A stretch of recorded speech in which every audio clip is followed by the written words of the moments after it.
시청자 여러분 안녕하십니까? 기록적인 폭염 속에 휴가철을 맞이했습니다. 동해안을 찾는 피서객들은 늘었지만 강릉은 지금 물 부족으로 비상 상황입니다. 극심한 가뭄 탓에 오봉 저수지 저수율은 30% 아래로 떨어졌습니다. 공공 수영장은 문을 닫았고 샤워장에는 5분 안에 씻어달라는 안내문이 붙었습니다. 이미 농업 용수는 지난 6월부터 공급을 줄였고 벌써 물 부족으로 인한 피해가 속출하고 있습니다. 다행스럽게도 비 소식은 있지만 아직 안심할 수 있는 상황은 아닙니다. 오늘 시사반장에서는 폭염과 가뭄이라는 기후 위기에 대해 전문가들을 모시고 말씀을 나눠보도록 하겠습니다. 오늘 함께 하실 분들을 소개해 드리겠습니다. 먼저 강성락 강릉원주대 대기환경과 교수 나오셨습니다. 안녕하십니까? 네, 다음은 김성수 강릉시민행동 공동대표 나오셨습니다. 안녕하십니까? 네, 다음은 강릉원주대 스마트 인프라공학부 박상덕 교수 나오셨습니다. 안녕하십니까? 무엇보다 기후 변화를 가장 먼저 뚜렷하게 체감하는 곳이 바로 농사 현장이 아닐까 하는데요. 자, 김성수 대표께 질문을 드려보겠습니다. 대표께서는 지금 이제 복숭아 농사를 짓고 계시다고요. 네, 지금 이제 가뭄으로 인한 어떤 농업 용수가 심각히 부족하다 이런 얘기들을 하고 있거든요. 실제로 상황은 어떻습니까? 한마디로 얘기하면 죽을 맛이죠. 그러니까 저 같은 경우는 이제 자두나무들이 실질적으로 올해 상반기에는 이제 냉해 피해를 입으면서 자두 이제가 적과되는 상황들이 굉장히 안 좋았고요. 그런 상황에서 올해 또 이 심각한 가뭄을 맞으면서 거의 나무들이 오래된 나무들 같은 경우 고사하는 상태. 그리고 저뿐만이 아니라 많은 분들이 마찬가지입니다. 옥수수, 감자 농사들이 대부분 다들 지금 현재 거의 망했다라고 얘기해야 될 상황이고, 벼농사 지역 같은 경우는 수십 년 동안 한 마을에 산 마을 주민들끼리 실질적으로 물 때문에 언쟁을 높이기도 하는 안타까운 일들이 계속적으로 벌어지고 있습니다. 네, 알겠습니다. 전국적으로 기록적인 폭우로 인해서 수해 피해가 속출하고 있습니다. 강릉을 비롯한 영동 지역은 정반대로 또 가뭄에 시달리고 있는데요. 자, 강성락 교수님, 자, 지리적, 지형적 때문일까요? 왜 이렇게 강원 동해안 지역만 비가 안 오는 것일까요? 예, 당연히 지형적인 영향이 있습니다. 저희는 그러니까 태백산맥이 이 남북으로 위치하고 있고, 우리 강릉은 태백산맥으로부터 한 10km 정도밖에 떨어져 있지 않는 해안에 위치한 도시지 않습니까? 만약에 수증기가 지금 대부분의 경우에 그런데 수증기가 이 서쪽으로부터 유입이 돼가지고 우리나라에 들어오게 됩니다. 근데 이 수증기가 만든 구름이 태백산맥을 지나면서 소산이 되는 겁니다. 거기서 비를 내리고 태백산맥의 영서 지역에 비를 내리게 되고 영동 쪽으로 넘어오게 되면 비의 양이 급격히 줄거나 아예 구름이 소산돼서 비를 내리지 못하게 되는 현상이 발생하는 것이죠. 그러다 보니까 이 다른 지역은 강수량이 우리보다 많이 있어도 우리 지역은 강수량이 훨씬 더 그보다 적게 되는 상황이 전개되는 것입니다. 올해 이제 강릉은 열대야가 또 유난히 빨리 왔지 않습니까? 그러면 높은 습도 때문에 체감 온도도 더 높게 느껴지지 않았나 하는 생각이 드는데요. 열대야 현상이 나타나는 날도 더 이제 많아지는 것 같은데 이유가 무엇일까요? 예, 이게 지금 저희가 수증기가 대기 중에 많다는 게 문제가 되는 겁니다. 수증기가 대기 중에 많으면 지금 지구 복사에 의해서 지구가 밤에 열을 내뿜으면 그것이 우주로 방출이 돼야 되는데 이 수증기가 온실가스 기체로서 그 수증기를 대기 중에 이 열을 잡고 있는 겁니다. 수증기가. 그러니까 우주로 열이 방출이 되지 않고, 그러니까 밤에도 온도가 낮아지지 않는 것이죠. 그러다 보니까 이제 열대야 온도가 계속 올라가게 되는 거고, 밤에 온도가 낮아진 상태에서 그 다음 날 그 태양이 뜨고 다시 온도가 데펴져야 되는데 온도가 낮아지지 않은 상태에서 다시 가열이 되다 보니까 그게 계속해서 이어지는 게 되는 겁니다. 그러니까 계속 그 네거티브한 그냥 음의 피드백이 계속 일어나게 되는 것이죠. 네, 알겠습니다. 박상덕 교수님, 제 강수량 자체가 적은 데다 지금 폭염까지 이어지면서 물 부족 상황이 지금 심각하다 그러는데요. 영동 지역의 이러한 가뭄은 단순히 비가 안 와서 생기는 현상일까요? 아니면 또 다른 문제가 있는 것입니까? 네, 비가 적은 건 당연한 거고요. 지형적으로도 너무 좁고 길게 돼 있습니다. 영동 지역이 폭이 대략 동서 간의 폭이 20 내지 25km 정도, 그 남북 간에 한 150km 되거든요. 그러니까 하천이 상대적으로 상당히 작습니다. 제일 큰 하천이 양양남대천이고, 그 다음에 두 번째가 삼초오십천, 여기 강릉남대천이 세 번째인데, 물그릇을 보면 오봉댐이 제일 큽니다. 영동 지역에서. 그 규모가 한 1,500만 톤 정도 되는데, 그 물도 사실은 농업용수랑 같이 쓰고 있는 거라서 식수전용댐이 아니기 때문에 거기서 공급할 수 있는 물의 양이 상당히 적죠. 다시 말하면 물그릇이 상당히 적다는 거예요. 그 다음에 이제 동해 전천이 있습니다.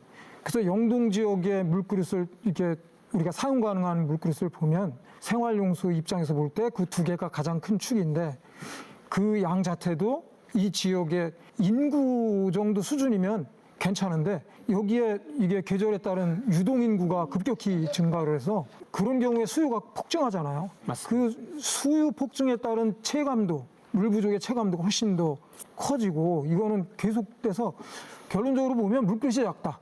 물을 담아둘 수 있는 공간이 작다. 지형적으로 물이 함양될 수 있는 하천도 적고, 그 물을 가뒀다가 우리가 필요한 때 꺼내 쓸 수 있는 댐이 적다 하는 것이 큰 원인이라고 말씀드릴 수 있습니다. 그러면 연간 강수량, 소위 이제 비양이 계속 줄어들고 있는 상황입니까? 아니면 늘어나고 있습니까? 사실은 영동 지역하고 영서 지역을 비교를 해보면 1970년대만 하더라도 영동 지역이 영서 지역에 비해서 약 15% 정도 많았습니다. 그 양이 어느 정도냐면 한 170mm 정도 되거든요.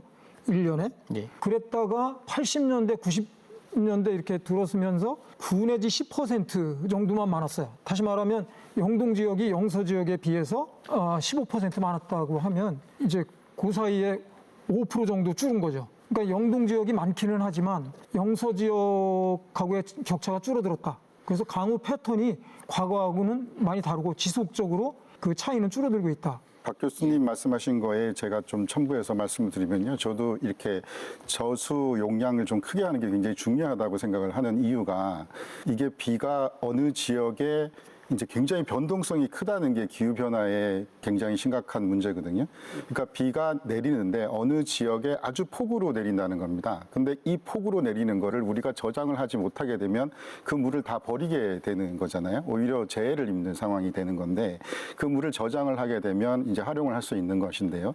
이게 어떤 지점에 내릴 것인가 하는 거는 정확히 예보하기가 앞으로 굉장히 힘들 겁니다. 그렇기 때문에 어떤 통합적인 어떤 영역을 좀 크게 확대해서 통합적으로 그 물을 저장할 수 있는 좀 능력을 가지는 게 굉장히 중요하지 않은가 하는 생각이 들고요. 그리고 내렸을 때 이게 폭우로 내리기 때문에 옛날보다 훨씬 더 많은, 그러니까 지금 우리가 많이 보고 있는 것이 보통 뭐 1시간에 100mm 이상의 강수가 예전에는 굉장히 보기 힘든 거였는데, 요새는 그냥 아주 굉장히 많이 일어나고 있는 현상이지 않습니까? 그러면 이것을 이제 과거로 돌아갈 거야, 지금 이게 이상한 거야, 이렇게 생각하면 안 된다는 겁니다. 이게 앞으로 계속 이렇게 될 것이라는 것입니다. 그러니까 이거에 대한 대비를 하셔야 되는 거죠. 근데 두 분 교수님들 말씀이 이제 어쨌든 물그릇과 관련된 부분들을 주로 이제 생활용수 혹은 식수라는 개념으로 봤을 때는 이제 두 분 이제 교수님 말씀대로 충분히 이제 동의가 될 수 있는데, 사실 농민 입장에서는 그 물그릇이라는 개념을 다른 식으로 이제 바라볼 수밖에 없거든요. 그러니까 댐이 아니라 논과 밭이 물그릇이다. 그리고 특히 이 시대에 있어서 논은 어마어마한 물그릇이 된다라고 얘기를 하고 그렇게 가르치고 있습니다. 뭐 이 부분에 대해서 더 많은 얘기를 할 수 있으면 좋겠지만, 실제적으로 어쨌든 댐이 가지고 있는 어떤 제한된 물량과 그리고 관정에 대한 얘기들이 나오는 부분들도 사실은 논의 없이는 관정을 이야기할 수가 없거든요. 논이 가지고 있었던 물그릇, 땅속에 가지고 있는 물그릇을 끄집어 올리는 과정이 되니까 그 부분도 같이 좀 이해가 됐으면 좋겠습니다. 그래서 좀 더 말씀을 드리면, 물은 높은 데서 낮은 곳으로 흐르잖아요. 근데 영동 지역의 남북으로 길고 이게 동서간에 좁은 여기에 약 60% 정도가 급경사 산지로 되어 있습니다. 그러니까 완경사인 곳에 대부분 농경지가 있고, 그러니까 이제 농사에 필요한 물은 하류 지역에 완경사지대에 있고, 그러니까 이제 물그릇을 만들 수 있는 데는 약간 그래도 위쪽에 있어요. 위에서 물을 비가 왔을 때 그거를 이제 지하에서 충분히 함양을 했다가 서서히 내놓을 수 있는 그런 지표 상황이 안 되기 때문에 대부분 저수지가 강수량의 그 의존성이 너무 높아요. 자연적인 상태의 물그릇은 사실은 영동 지역은 어디에 많이 있냐면 하류 지역, 평지 지역에 많이 있습니다. 왜냐하면 거기가 충적토가 상당히 깊기 때문에 그렇지만 그 물을 우리가 잘 주목하고 있지는 못한 상태이긴 합니다. 네, 알겠습니다. 자, 과학자들 사이에서는 올 여름이 우리가 겪을 가장 시원한 여름이다라는 전망도 나오고 있습니다. 기후 변화가 앞으로 더 심해지고 가뭄도 더 자주, 더 극단적으로 나타날 것이라고 합니다. 자, 강성락 교수님, 앞으로 영동 지역의 기후는 어떻게 나타나고 또 변할 것이라 예상합니까? 영동 지역의 기후가 어떻게 변화할 것인가 하는 것은 사실 많은 자료를 수집해서 상당히 연구를 진행해야 되는 것인데요. 일단 전 세계적으로 경향을 보면 저희가 이제 이 가장 온실 기체의 주범이라고 지금 보고 있는 이산화탄소 같은 경우에 이 문제가 얘가 대기 중에 들어갔을 경우에 얘가 생존 기간이 되게 오래된다는 겁니다. 그러니까 지금 전 세계가 합의를 이루어서 당장 이산화탄소의 배출을 엄청나게 줄인다고 하더라도 지금 있는 대기 중에 있는 이산화탄소가 그렇게 빨리 줄어들지 않는다는 겁니다. 여기 계시는 모든 분들이 평생에 그 효과를 보기는 굉장히 힘들다는 것이죠. 그러니까 우리 다음 세대라도 그 효과를 보려면 지금 합의를 해야 되는데 지금 현실적인 상황을 보시면 미국이 이미 탈퇴를 선언했고요. 지금 더 이상 진전이 없는 상태입니다.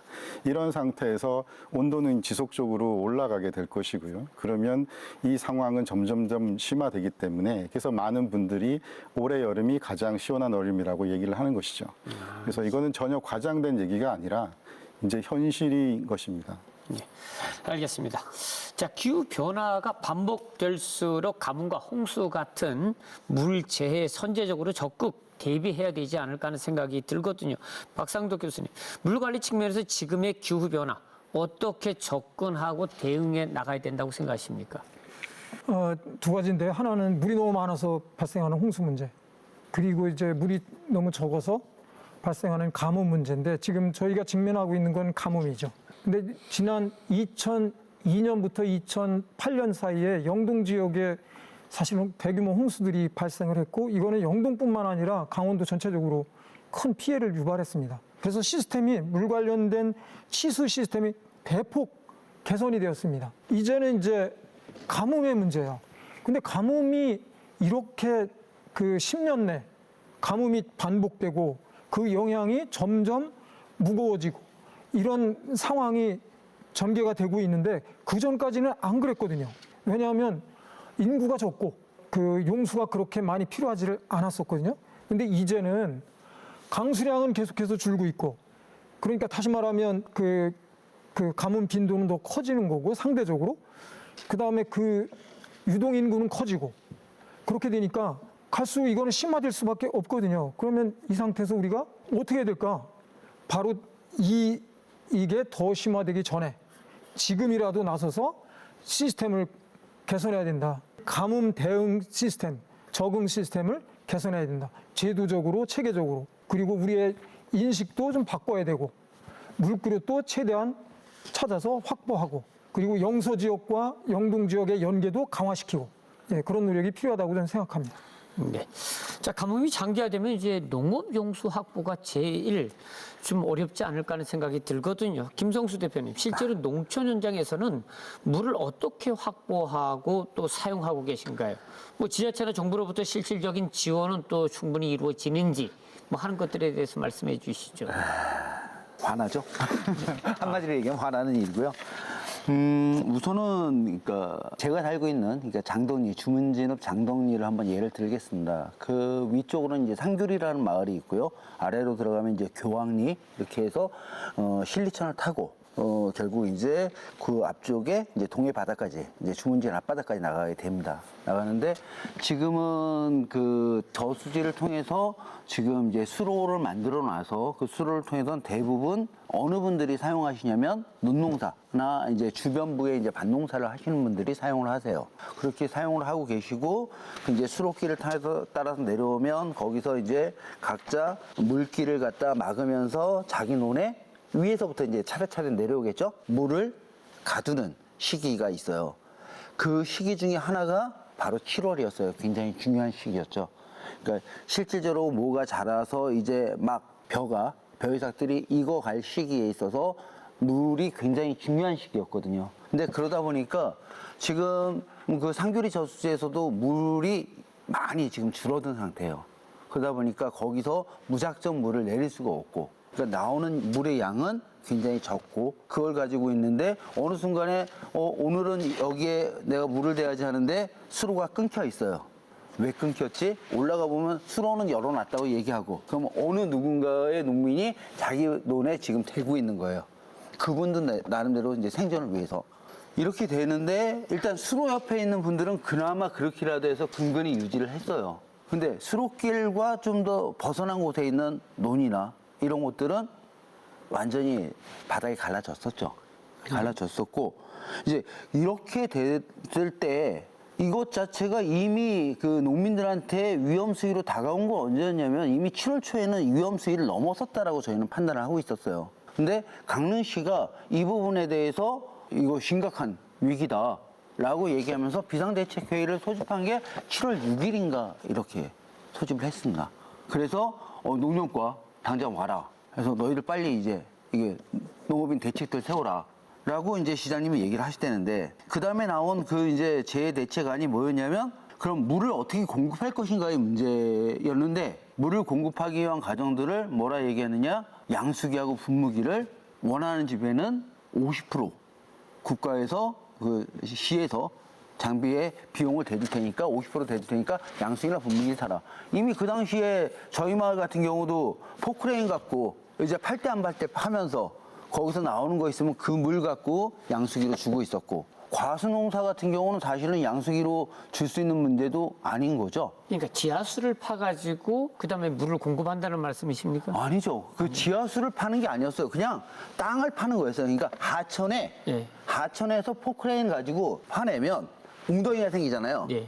그 웅덩이에 이제 물이 고이잖아요. 그 당시 이미 실리천도 바닥이 다 보이고 있었거든요. 그러니까 웅덩이를 파서 거기서 그 물을 끌어서 대는 형태가 됐던 거죠. 근데 일단은 논이 우선이었던 거고, 밭과 같은 형태들에서는 특히 이제 저희들 이제 과수 같은 경우는 그게 아예 불가능한 상황이었는데, 실질적으로 그러다 보니까 어쨌든 그 저희가 항상 좀 욕을 하는 부분들이 있어요.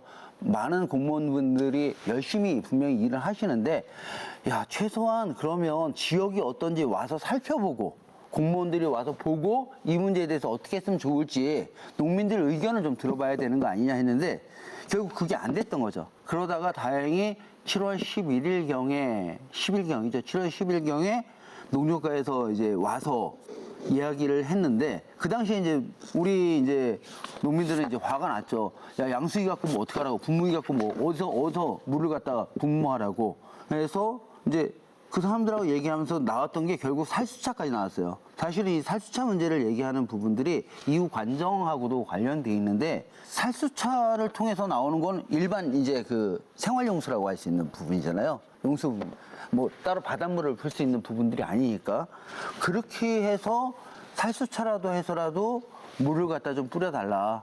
안 그러면 나무가 죽으면, 보통 복숭아나무 같은 경우는 아무리 작게 잡아도 5년 정도는 키우고 5년, 6년은 키워야지 이제 저희들이 상품화를 시킬 수 있는데, 그것조차 안 된다. 뭐 이런 상황이었습니다. 그러니까 지원은 실질적으로 전혀 충분하지 않았다. 뭐 일단 결론은 그렇게 말씀드리고 시작하죠. 제가 좀 더 예. 설명을 좀 드리고 싶은데요. 아마도 이제 강릉시에서 그렇게 해서 그 하천을 이렇게 파가지고 거기는 물을 써라 하는 개념에 이렇게 했다고 이제 말씀을 하셨는데, 하천에 웅덩이를 파서, 그거는 원래 하천 자체가 위에 물이 흘러갈 뿐만 아니라 그 밑에도 물이 흘러가거든요. 그걸 복류수라고 합니다. 그러니까 거기에 주목을 했던 게 아닐까 싶기는 한데, 이제 가뭄을 대응해서 영동 지역이 이게 좁으니까 보다 근본적으로 해결할 수 있는 방안이 뭘까 하는 거를 이제 말씀을 좀 드린다면, 지금 강릉시가 시에서 계획하고 있고 한국수자원공사에서 시행할 것으로 예상이 되고 있는 연곡천원의 연곡 지하댐 계획이 있습니다. 그 규모가 하루에 18,000 입방미터를 취수해서 비가 안 오는 상태에서 가뭄시에 60일 정도를 공급할 수 있는 규모로 만드는데 상당히 큰 규모거든요. 그 정도면. 거기서 오봉댐에서 실질적으로 하루에 약 10만 입방 메타를 보내거든요. 그거에 비하면 약 18%를 보내기 때문에 상당한 양이 거기서 보내지게 됩니다. 그러면 이게 만약 완성이 되면 용수 공급에 그나마 급한 위험한 상황은 조금이라도 덜어줄 수 있을 거로 예상이 되고요. 그다음에 또 한 가지는 제가 알기는 강릉시에서 도심 지역에 롯데시네마하고 홈플러스 지역에서 나오는 지하수 심칠수가 있습니다. 공사하면서 나온 그 물을 어차피 빼내야 되는 상황인데 그 물을 그 강릉시에서 활용하고 있는 것으로 알고 있거든요. 그 물을 식수원으로 바로 사용하고 있는 것으로 저는 알고 있는데 이거는 수질 문제가 연결이 돼요. 그래서 우리가 하천수를 기준으로 해서 수질 체크를 하는데 이게 도시 지역의 지하에서 나오는 물은 그런 하천수하고 달리 인간의 활동, 인간의 영향이 강하게 작용할 수 있기 때문에 오염될 가능성이 충분히 있습니다. 그래서 수질 조사를 신경을 많이 써야 되고요. 그다음에 그 물을 직접적으로 상수 원수 공급에 활용하는 것보다는 우리가 여기는 오봉댐에서 이제 물을 가져오니까 오봉댐이 법적으로 강릉 남대천의 하천 유지를 위해서 0.2에서 0.3 정도의 입방 메타를 초당 내려보내게 돼 있습니다. 그러니까 그 양에 비하면은 도심지에서 나오는 양은 적은 양이기 때문에 그것의 일부를 하천 상류 쪽에서 흘려보내주고 오봉댐에서 그것에 해당되는 물을 대체해서 원수로 정수 처리장까지 가져가서 처리해서 주면 훨씬 신뢰성이 높아지지 않을까.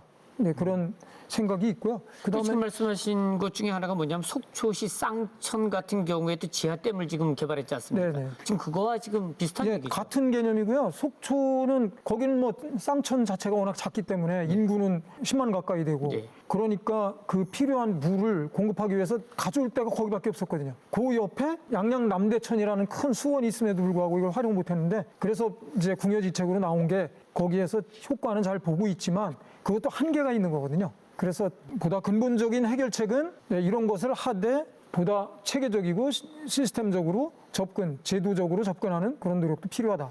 이렇게 말씀드릴 수 있겠습니다. 저는 이게 박상덕 교수님 말씀하신 이 지금 이 영곡천 지하댐이나 아니면 이제 남대천 지하수 활용 이제 이 부분들이 사실은 농민들이 농사를 짓는 거하고 직접적인 연관이 있느냐, 직접적으로 이익을 줄 수 있느냐에서는 없어요.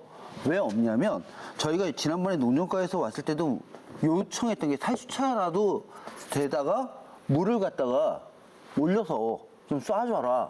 근데 살수차를 지원할 수 있는 살수차가 없대요, 실질적으로.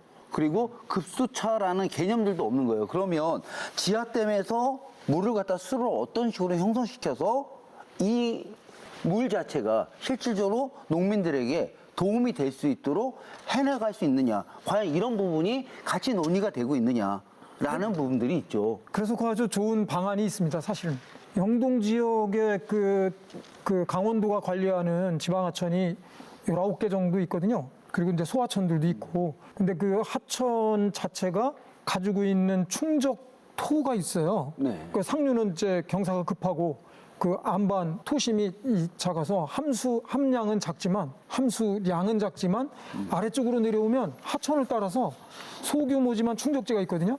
그래서 주요 그 하천별로 적절한 지점에 지하댐 수준에 해당되는 차수벽 개념을 만들고 거기에 관정을 심어줘서 농사 짓는 데 필요한 물을 거기에서 가져갈 수 있도록 이렇게 해주면 왜냐하면 좋겠는데 가능성이 높습니다. 왜냐하면 농경지 자체가 작기 때문에 기존 농경지들은 원래 취수보에서 가져가거든요. 네. 근데 취수보가 자연적으로 유화돼서 들어가게 돼 있는 구조거든요. 그것은.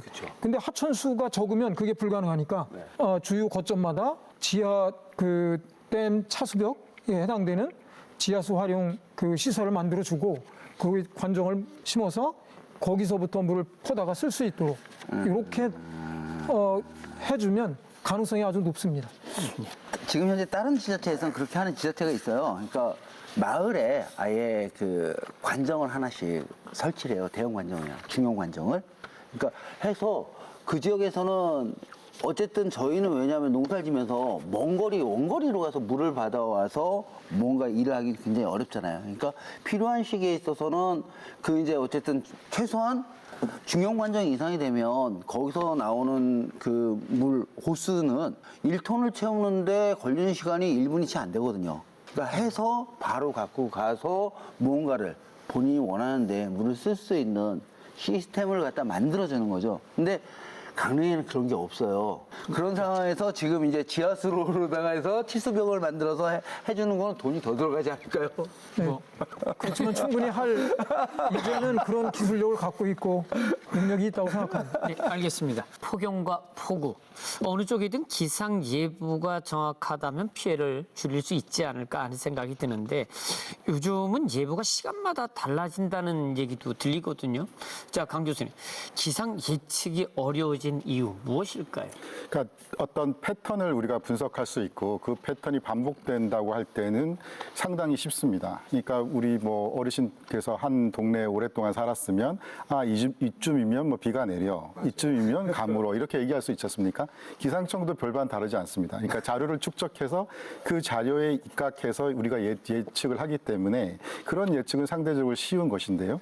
이게 아까도 말씀드렸지만 변동성이 이 기후 변화의 가장 큰 문제거든요. 그러니까 예전에 일어나지 않았던 일이 일어난다는 겁니다. 그러니까 과거의 자료를 우리가 분석해서 과연 앞으로 예측을 정확히 할 수 있는가. 사실 이런 측면에서는 우리가 요새 AI 얘기를 많이 하고 기상청도 AI 쪽으로 기법을 개발하고 있는데 AI라는 것도 과거의 자료를 사용하는 거지 않습니까? 그렇기 때문에 이것도 그렇게 기상에 있어서는 그렇게 희망적이다. 반드시 긍정적이다 이렇게 얘기할 수는 없는 것이거든요. 그러니까 일어나지 않고 있는 일이 일어나기 때문에 문제가 되는 겁니다. 그런 측면에서 예측이 어려운 것이죠. 예측이 어렵다. 예, 알겠습니다. 참고로 이것 때문에 그 기상청 때문에 가장 많이 피해를 본 그 업종이 있어요. 종목이 농사 짓는 데서 감자 농사를 짓는 분들이 가장 많이 피해를 받습니다. 왜냐하면 비가 온다 그랬어요. 그 다음 날. 그러니까 감자 농사를 짓는 분들은 이게 많이 말라가고 있었거든요. 근데 비가 많이 와도 너무 안 좋은데 비가 안 와서 말라가는데 이걸 줘야 돼 말아야 돼 하고 근데 비가 온다니까 그 비가 오면은 오히려 그 자체도 예보 자체로 보면 굉장히 많이 온다 그랬거든요. 그러니까 이거 주면 안 되는데 이러고서 안 줬어요. 그러고 감자는 말라가고요. 감자잎은 말라가고 비는 안 내렸어요. 사실 이거는 기상청 책임을 정말 묻고 싶은 내용이기도 했습니다. 알겠습니다. 기후 변화로 인한 생태계 변화가 지금 많이 감지되고 있는데요. 바다에서는 아시겠지만 지금 동해안 앞바다에서도 열대 어종이 잡힌다고 그럽니다. 또 육지에서는 또 바나나, 망고 같은 아열대 작물이 또 자라난다고도 하거든요. 자, 김성수 대표께서는 현장의 농민들의 고민이 많을 텐데 혹시 변화를 체감하고 계신지요? 일단 이게 지금 제가 자체적으로 만들지 못했고요. 예. 그러니까 언론사에서 나온 그 이제 뉴스에서 인터넷 뉴스에서 보면 이제 찾을 수 있는 내용을 가지고 왔는데 일단 여기 보면 여기가 지금 저희가 사는 지금 이제 강원도인데요. 키위가 올라가고요, 복숭아가 올라가고요, 뭐 이제 감귤도 올라가고 사과 올라가고 모든 것들이 다 지금 강원도 쪽으로 다 이동을 하고 있습니다. 저기 혹시 이제 로컬 매장들을 가보신 분들이 있으면 아실지 모르겠지만 로컬 매장이란 건 이 강릉 지역에 농민들이 직접 재배한 그 농산물들이 이게 판매가 되거든요. 거기 가보면 바나나도 있습니다. 어마어마하게 변했어요. 예전에 30년 전에는 이 부분들에 대해서 사실 농업기술센터가 저희들한테 제안을 했습니다. 야, 여기 복숭아 농사를 하기에 괜찮아. 근데 지금 마을 분들은 뭐라 얘기하냐면 이제 복숭아 농사 이제 거의 못 짓겠지 라고 얘기를 합니다. 여기에서도 이제 더 올라가야 돼. 사과 농사도 올라가야 돼.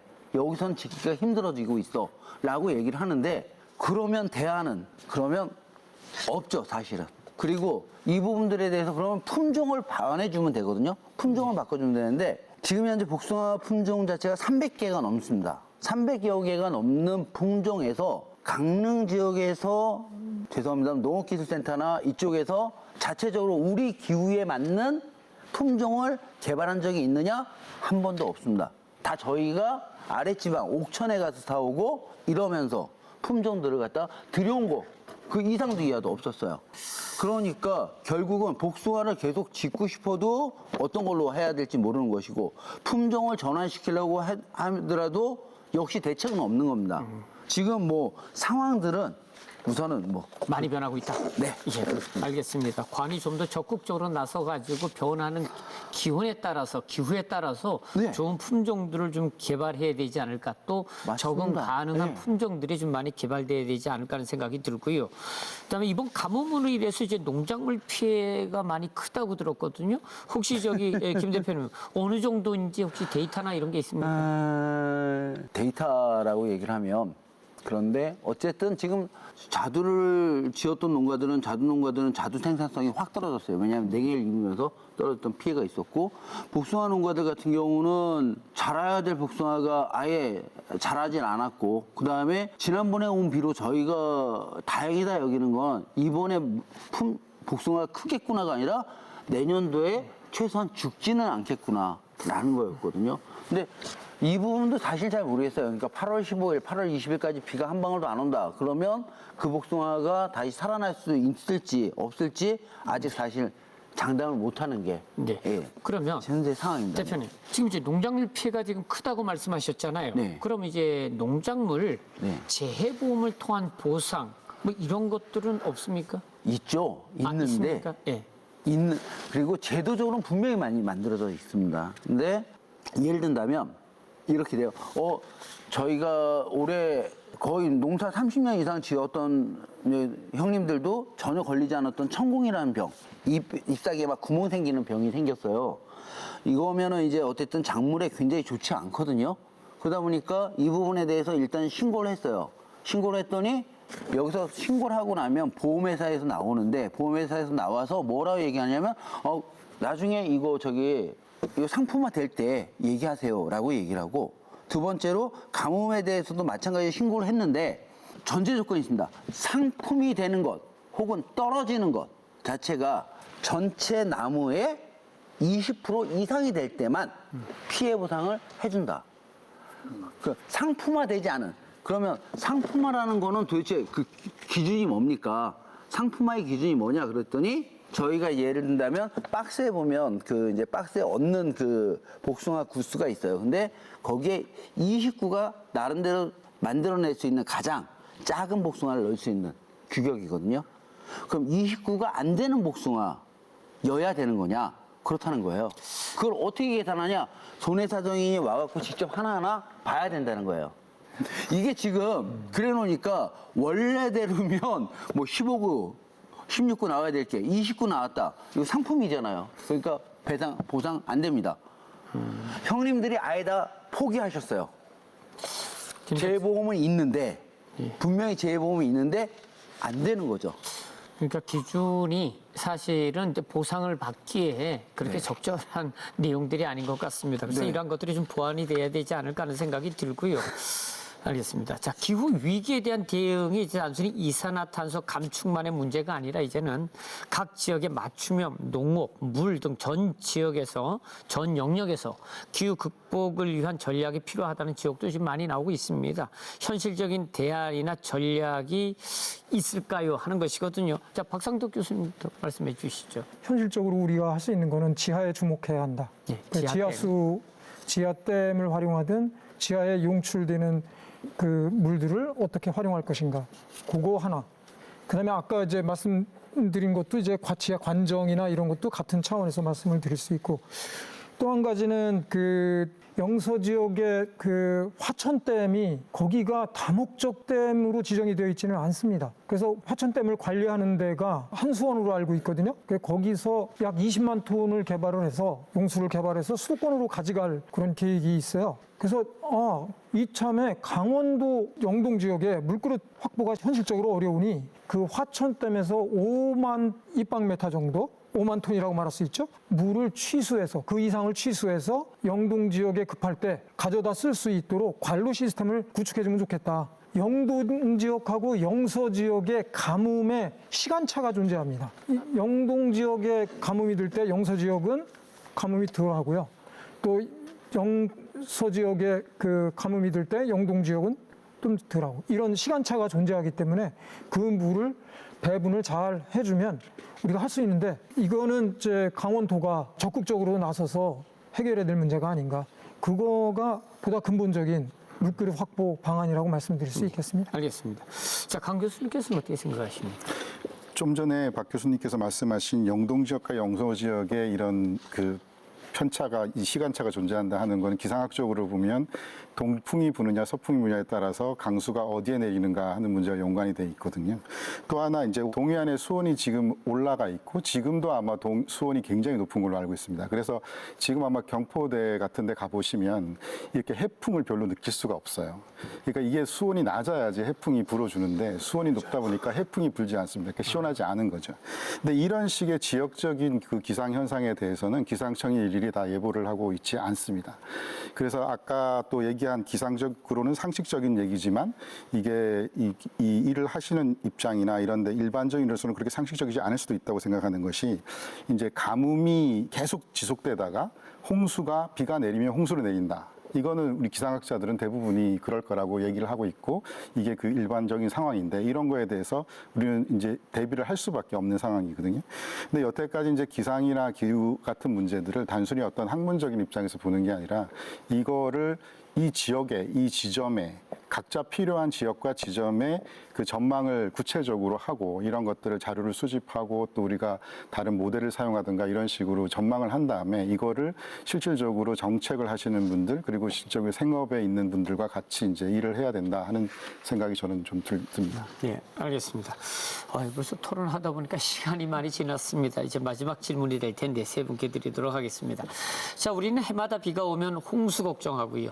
또 가뭄이 오면 또 물 걱정을 또 합니다. 근본적으로 가뭄에 대비하는 장기적인 전략, 그래서 어떤 고민들이 필요하다고 생각하십니까? 김성수 대표께서 지금 많이 말씀하셨는데 어떻게 생각하십니까? 농민 입장에서 단기 대책하고 좀 장기 대책으로 말씀드리면 단기 대책으로는 아까 말씀드렸던 형태에서 첫 번째는 관정이 각 마을마다 최소한 하나씩을 중형 관정 이상을 설치를 좀 해달라. 그래서 필요할 때 바로바로 급수를 할 수 있는 시스템을 만들어달라. 두 번째로는 정선에서는 인계 같은 경우에 사과 지금 생산지로 확 변화했거든요. 이유는 뭐냐면 관수시설이나 모든 시설들에 대해서 그 정선군이 엄청나게 지원을 했어요. 그러면서 일단 농업인이 거기서 살아갈 수 있도록 해줬는데 지금도 아직까지 저희 과수원도 마찬가지지만 그 산재다 저희들은 지금 현재 그 과수농사를 짓고 있는 분들도 많이 계시거든요. 그래서 그분들을 위한 어쨌든 관수시설들이 필요하다. 그리고 당장 실질적으로 재해보험과 관련된 좀 시스템을 좀 바꿔줬으면 좋겠다. 근데 문제는 90%의 그 국가 부담이에요. 강릉 같은 경우 많은 사실은 지원을 하는 겁니다. 국가 부담 50%에 지자체가 지금 40% 부담하고 개인이 지금 10% 부담하게 돼 있어요. 그런데 단 이것을 누가 맡아서 하느냐? 농협이 지금 맡아서 하고 있습니다. 결국 민영화된 민영보험이에요. 그러다 보니까 이 보험회사가 보험회사의 이익을 위하는 형태가 되어 있습니다. 그래서 이걸 갖다가 실질적으로 국가기관이 해나갈 수 있는 형태로 시스템을 바꿔서 실제 농민들이 도움을 받을 수 있는 재해보험을 만들었으면 좋겠다. 마지막 장기적으로는 농지 확보를 위한 농민들을 갖다 지속적으로 우대해주면서 농민들을 더 만들어냈으면 좋겠다. 이것이 물그릇을 확보하는 방법이고 사실 그러기 위한 과정들이 저희 같은 경우에 있어서는 이제 농민 기본소득을 얘기하기도 하고 많은 다양한 부분에서 이제 농민들이 살아갈 수 있는 방식들을 이야기하고 있는데 그걸 나중에 더 이제 시간이 되면 말씀을 드리는 걸로 하겠습니다. 예, 알겠습니다. 자, 박상도 교수님 어떻게 생각하십니까? 네, 우선 시민들이 인식 전환을 해야 되고요. 우리는 이제 적응해야 되는 시대에 들었고 적극적으로 적응을 해야 된다. 제도적으로, 체계적으로 돼야 되는데 그것을 주도하는 첫 번째 그 단추가 영동지역 통합 물관리라고 저는 판단합니다. 그래서 그 안에 광역 상수도망도 설치하고 지자체 간에 또는 강릉 남대천, 삼척 50천, 양양 남대천 이런 식으로 나눠져 있는 두 수원을 통합적으로 관리를 해서 영동 지역이 다 같이 공유하는 그런 자원으로 해야 되고 또 우리 모든 구성원들이 주어진 자연 환경, 하천, 산지, 농지, 해안, 호수까지 망라해서 그런 자원이 굉장히 소중한 거다. 특히 영동 지역은 이게 공간적으로 너무 협소하고 제한되어 있기 때문에 이게 더욱 중요하다. 그래서 이걸 잘 보존해서 어떻게 우리가 적응해 나가는데 같이 이거를 활용할 것인가 그런 고민을 해야 된다고 저는 생각합니다. 네, 알겠습니다. 자, 강 교수님. 자, 가뭄에 대비하는 장기적인 전략 무엇이 필요할까요? 예, 저는 가뭄은 아까 말씀드렸지만 일상화되다가 이제 홍수가 나서 이제 우리가 또 피해를 당하는 이런 상황이 전개되고 있는데 저는 아까 박 교수님께서 말씀하신 것처럼 시민 의식도 되게 중요하다고 생각합니다. 근데 이런 시민들이 뽑은 지도자가 어떤 생각을 하고 어떤 정책을 펴는가가 굉장히 중요하다고 생각하는데요. 아까 그 김 대표님께서는 농민 입장에서 말씀을 하셨지만 저희는 농민만 있는 것이 아니라 뭐 어민도 있고 모든 다양한 생업자들이 있지 않습니까? 이들의 이익관계가 서로 충돌할 수도 있고 변화되는 환경하에서 서로 다른 생각과 서로 다른 상황이 전개되고 있을 거라고 생각합니다. 우리가 지금 에어컨이 없이는 살 수 없잖아요. 과거에는 저도 어렸을 때 이곳 출신이라 에어컨 없이 잘 살았지만 지금은 거의 그러기가 힘들지 않습니까? 그러다 보니까 전력이 부족하기 때문에 우리가 풍력을 개발해야 되는 것이고요. 그렇기 때문에 뭐 육지보다는 또 해양에 개발한다 이런 얘기도 있는데 이러다 보니까 이것들이 서로 어느 것이 우리가 가장 우리가 날씨 변화 자체를 이제 기후 변화 자체를 우리가 더 이상 부정하고 그거를 뭐 반대하고 뭐 그런다고 해서 해결될 문제는 아니라고 생각이 들고요. 변화된 상황 속에서 어떻게 우리가 가장 최적의 길을 선택할 것인가가 중요하다고 생각하고 여기서 이 지방 정부의 그 지도자가 어떤 생각을 하고 어떻게 정책을 펴고 서로 우리 공동체에서 어떤 것이 최선의 선인가를 선택하는 것이 중요하다고 생각이 저는 듭니다. 네, 알겠습니다. 자, 먼저 오늘 함께 해주신 세 분께 감사드립니다. 올 여름이 앞으로 우리가 겪을 가장 시원한 여름일 것이다.